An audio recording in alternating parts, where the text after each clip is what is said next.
Hola, hoy empezamos nuestro tercer tema del curso de Física Básica 1. En esta unidad temática aplicaremos toda la teoría desarrollada de cinemática tridimensional al caso particular del movimiento rectilíneo, donde la partícula se va a mover en una línea recta. El movimiento rectilíneo, básicamente, se refiere al movimiento en el cual la partícula se mueve en una línea recta. La trayectoria está bien definida, pero nosotros en este tema lo que vamos a hacer es estudiar los tipos de movimiento rectilíneo, que en este caso son tres. El movimiento rectilíneo uniforme, el movimiento rectilíneo uniformemente acelerado y el movimiento rectilíneo variado, ¿no? Bien, empezamos entonces.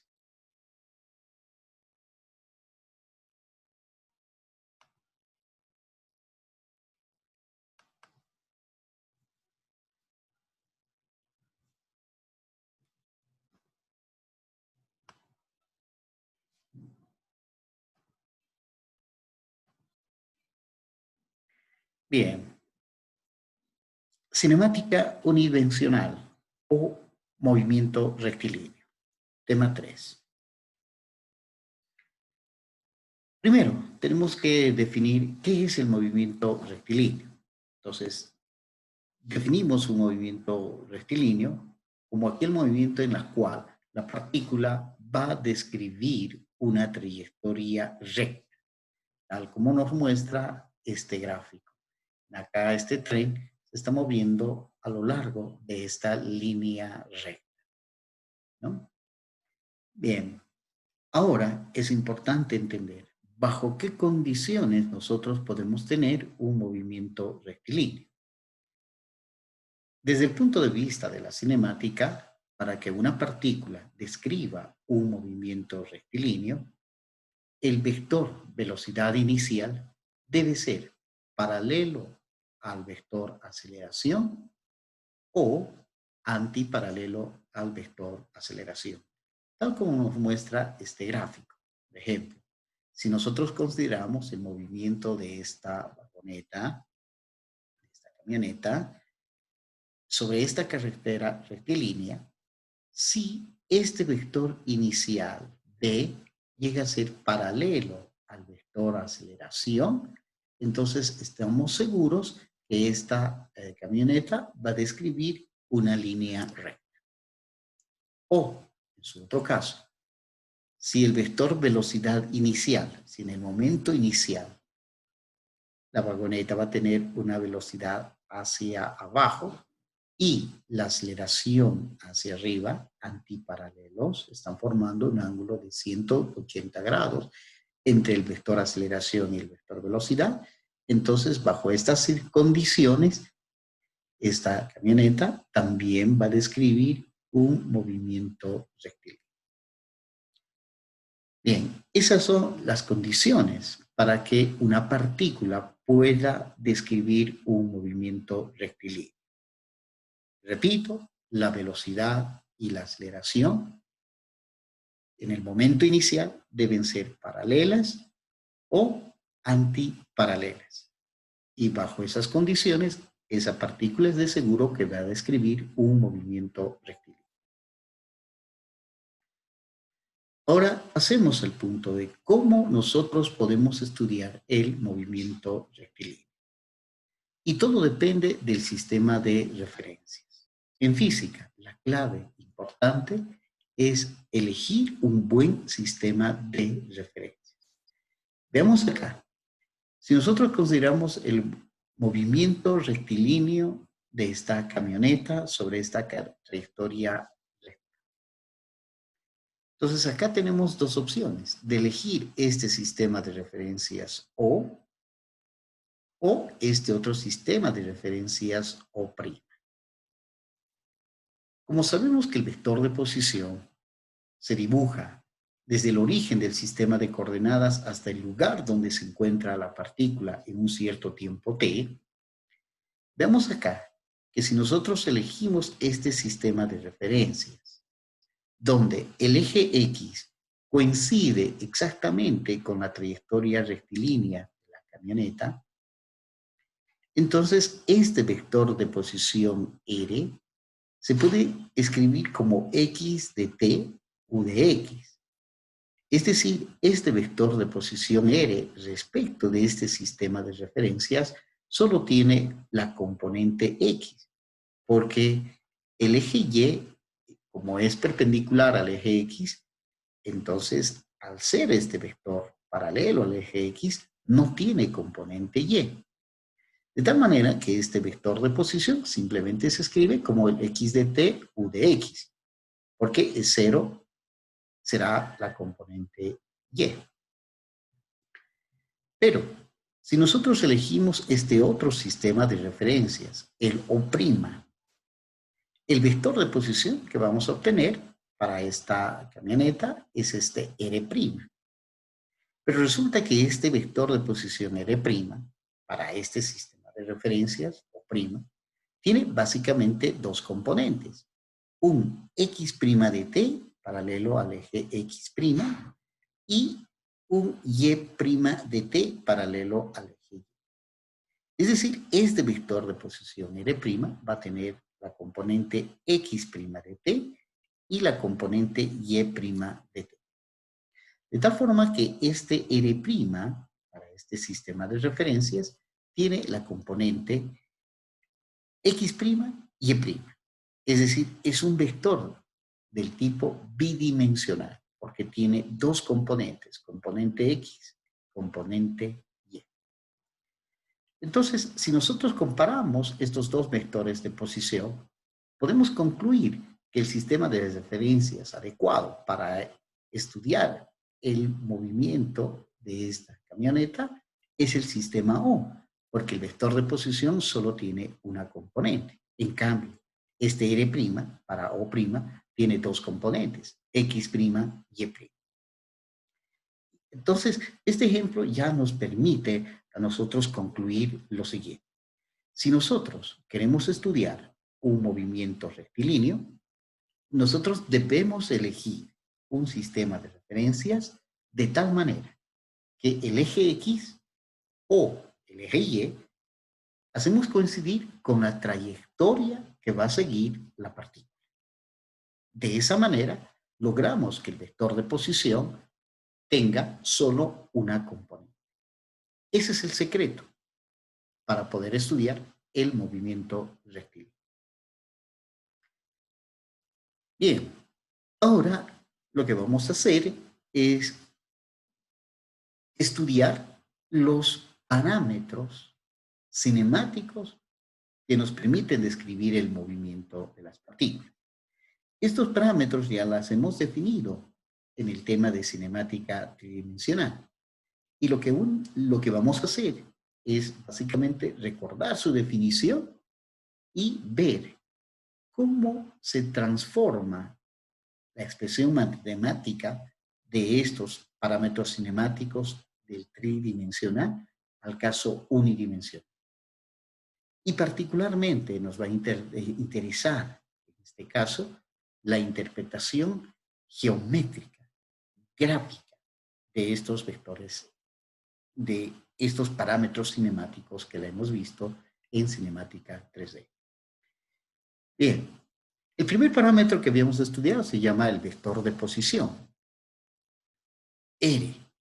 Y este vector de posición le hemos definido como una magnitud del tipo vectorial que nos mide o nos da la posición de la partícula a cada tiempo t medido respecto de un sistema de referencia.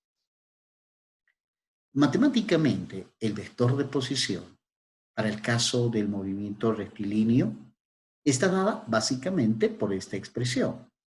R, vector de posición, va a ser igual a x de t, a una función de la posición en términos del tiempo, multiplicado por el vector unitario u x. Al escribir este vector de posición de esta manera, suponemos que nosotros hemos elegido el eje X como el camino por donde se está moviendo básicamente la partícula. Ese es un detalle muy importante que se tiene que tomar en cuenta. Bien, si nosotros adoptamos ese sistema de referencias en la cual el vector de posición tiene una componente, miren, acá tenemos un vector del tipo unidimensional. O sea, solo tiene una componente. Por tanto, nosotros esta ecuación del tipo vectorial la podemos escribir de la manera escalar, porque solo se tiene una componente. Es un vector del tipo unidimensional. Entonces, en vez de escribir de manera vectorial el vector de posición, en el caso del movimiento rectilíneo, se escribe de esta manera: x igual a x de t. Entonces, en forma escalar, el vector de posición, al tener solo una componente, se escribe de esta forma. Entonces, en el movimiento rectilíneo, el vector de posición se escribe en forma escalar por esta relación funcional x de t. Ahora, lo importante es entender que esta función x de t se la representa en un sistema de coordenadas cartesianas xt. Y el gráfico asociado a esta función es una curva, como nos muestra acá esta línea azul. Esta línea azul que la dibujamos en este sistema de coordenadas xt representa básicamente la manera como se está moviendo la partícula sobre este eje. Entonces, lo que tenemos que entender y tenerlo claro, que esta curva x de t nos dice la manera, nos está mostrando la manera como se está moviendo la partícula. Y el eje x representaría el camino por donde se está moviendo la partícula, ¿no? Entonces acá, gráficamente, el vector de posición es el vector que dibujo acá desde el origen hasta el lugar donde se encuentra la partícula. Entonces el vector de posición R, en este gráfico, sería este vector. En forma escalar, sería la longitud desde este punto, desde el origen, hasta el lugar donde se encuentra la partícula. Es decir, es este, el eje X. O sea, el X que me está marcando la posición para el caso del movimiento rectilíneo sería esta longitud, ¿no? Ahora, veamos que si nosotros conociéramos esta curva X de t, tenemos todo acerca del movimiento de la partícula. Por ejemplo, si nosotros analizamos este pedazo de curva hasta aquí, esto quiere decir que la partícula, miren, se ha movido de esta manera. Este otro pedazo de aquí quiere decir que la partícula ahora se mueve en dirección menos X, o sea, retrocede. Y este otro pedacito quiere decir que nuevamente se mueve a lo largo del eje X positivo. Entonces, al ver, por ejemplo, esta curva, nosotros tenemos que entender que la partícula inicia su movimiento de acá, se mueve hacia la derecha, si quieren entender, se mueve hacia la izquierda y nuevamente se mueve hacia la derecha. Entonces, la clave del movimiento rectilíneo es entender esta relación funcional x de t, donde está almacenada toda la información acerca del movimiento de la partícula. Bien, otra magnitud física que se utiliza en el estudio del movimiento de la partícula es el vector desplazamiento. Recordemos, el vector desplazamiento se ha definido como una magnitud del tipo vectorial que nos mide el cambio de posición de la partícula para cualquier intervalo de tiempo, ¿no?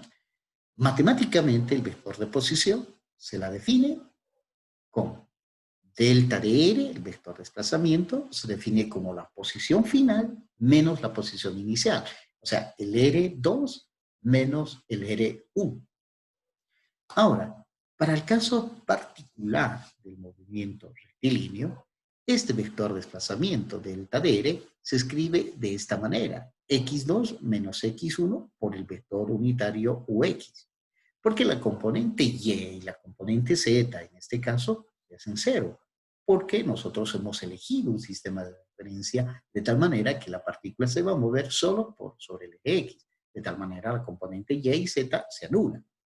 Entonces, en el movimiento rectilíneo, el vector de desplazamiento tiene esta forma. Pero nuevamente, nos damos cuenta acá que este vector de desplazamiento solo tiene una componente, solo tiene la componente X. Por tanto, esto lo podemos escribir de manera escalar. Y entonces el vector de desplazamiento, en el caso del movimiento rectilíneo, se le escribe de esta manera, como delta de X igual a X2 menos X1, donde X2 es la posición evaluada al tiempo final T2 y X1 es la posición de la partícula evaluada al tiempo 1, ¿no? Bien, ahora es importante el gráfico, la representación gráfica. Entonces, como la partícula se está moviendo a lo largo del eje X, entonces veamos, si quiero calcular el vector de desplazamiento, se necesita dos tiempos, tiempo inicial T1 y tiempo final T2. Veamos que al tiempo T1, mire, este es su vector de posición, es decir, a este tiempo T1 la partícula se encontraba en este punto. Y al tiempo T2, a este tiempo T2, la partícula se encontraba en este punto, X2. De tal manera que gráficamente este vector de desplazamiento se la dibuja desde esta posición inicial hasta la posición final de la partícula. Entonces, el vector de desplazamiento está marcado por este vector que va de 1 a 2, paralela al eje X. Y esta expresión escalar del vector de desplazamiento, entonces el delta de X sería la longitud que va de aquí hasta aquí, o que la podemos nosotros decir que gráficamente el vector de desplazamiento en el gráfico X de T, el delta de X sería esta longitud que va del punto A al punto B, ¿no? Donde A está relacionado con el X1 y B relacionado con el punto X2, ¿no? Bien, entonces este sería el vector de desplazamiento y su forma escalar y su representación gráfica, que es la parte importante. Ahora hablamos de este otro parámetro que se llama la distancia recorrida. Entonces recordemos, igual, habíamos definido la distancia recorrida como una magnitud del tipo escalar que nos mide la longitud que describe la trayectoria en cualquier intervalo de tiempo.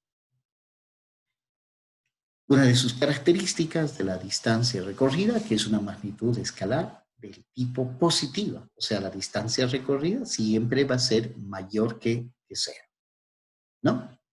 Bien, ahora acá la fórmula para calcular la distancia recorrida no es a través de la forma integral. En realidad, la distancia recorrida para el movimiento rectilíneo es una sumatoria del valor absoluto de los desplazamientos que experimenta la partícula. Se calcula de una manera un poquito diferente que en el caso de cinemática tridimensional. Entonces podemos decir que la distancia recorrida delta de S en el movimiento rectilíneo se expresa matemáticamente como la sumatoria de n intervalos de el valor absoluto de los desplazamientos experimentados por la partícula en los n intervalos, donde I, en este caso el subíndice I, nos está marcando la posición de la partícula en los puntos donde la velocidad es igual a cero, ¿no? Entonces, eso es importante entender. Bien, el análisis gráfico nos va a poder entender un poquito más acerca de esta forma. Veamos. Si nosotros pensamos que la partícula se está moviendo según esta relación funcional x de t dada por esta curva azul, o sea, la partícula se mueve en la forma como nos está indicando esta relación funcional marcada por esta curva. Entonces, por la interpretación del vector de posición, ya sabemos que, por ejemplo, este pedazo significa que la partícula se mueve, inicia su movimiento desde este punto y se mueve hasta este punto, en la dirección x positiva. Y este pedazo quiere decir que se mueve en dirección X negativa, es decir, hacia la izquierda. Y todo este pedazo quiere decir que la partícula se mueve nuevamente hacia la derecha o en dirección X positiva. Entonces, al ver este gráfico X de t, nosotros podemos concluir que la partícula hace este movimiento. Miren, sube, baja y nuevamente sube. Eso es lo que nos dice este gráfico. Entonces, en este gráfico, para poder calcular la distancia recorrida, lo primero que tenemos que ubicar los puntos donde la partícula se detiene. Y este punto es este. En este punto la velocidad es cero, porque se está moviendo hacia la derecha y acá se detiene, sería este punto. Y luego, miren, posteriormente se mueve hacia la izquierda, hasta que alcance este nuevo punto donde nuevamente aquí la velocidad es cero. Y de acá, nuevamente la partícula, miren, se mueve hacia la derecha. Entonces, si quiero calcular la distancia recorrida, lo primero que tengo que determinar es las posiciones y los tiempos en la cual la partícula tiene velocidad cero. Entonces, al ver este gráfico, nosotros decimos que la partícula inicia su movimiento de acá y llega a este tiempo t2, posición x2, donde su velocidad es cero, y luego retrocede, se mueve hacia la izquierda hasta llegar a este tiempo t3, posición 3, donde nuevamente la velocidad es cero, y de aquí nuevamente continúa su movimiento en la dirección hacia arriba o a la derecha, si quieren entenderla. Entonces, si nos piden calcular la distancia recorrida que experimenta la partícula en este intervalo de tiempo de t1 al tiempo t4, en este caso, entonces ubicamos este tiempo t2, donde la velocidad es cero, este tiempo t3, donde su velocidad es cero. Y entonces, la distancia recorrida gráficamente sería esta longitud, que va desde este punto hasta aquí, más de aquí hasta aquí, y más de aquí hasta aquí. Eso es lo que nos está marcando esta línea. Entonces, fíjense, esta línea negra me está marcando la distancia recorrida por la partícula. Esta longitud más esta longitud más esta longitud. Ahora, esto expresado en términos matemáticos a través de esta fórmula, podemos decir, miren, esta longitud va a ser igual a x2 menos x1 en valor absoluto. Solo se toma el signo positivo. Más este pedacito, que sería x3 menos x2 en valor absoluto. Bien, más en valor absoluto, posición 3 menos posición 2. Y finalmente, más, bien, esta longitud, que sería en valor absoluto x4 menos x3. Entonces, esta fórmula, básicamente, la tienen que entender de esta manera, ¿no? Entonces, si yo quiero calcular la distancia recorrida en el movimiento rectilíneo, que es un poquito más complicado que en cinemática 3D, ¿bien? Lo que tengo que es entender cuál es el camino que describe la partícula. Eso me da esta relación funcional de x de t. Entonces, esta curva, repito, nuevamente me dice que la partícula, miren, se mueve hacia la derecha o hacia arriba, si quieren entender, regresa hacia la izquierda o hacia abajo, y nuevamente hacia la derecha o hacia arriba. Y entonces ubicamos los puntos donde la partícula se detiene, su velocidad es cero, miren, y calculamos los desplazamientos en valor absoluto de cada uno de estos intervalos y luego las sumamos y esto nos da la distancia recorrida. Bien, entonces con esto terminamos este primer video de cinemática rectilínea.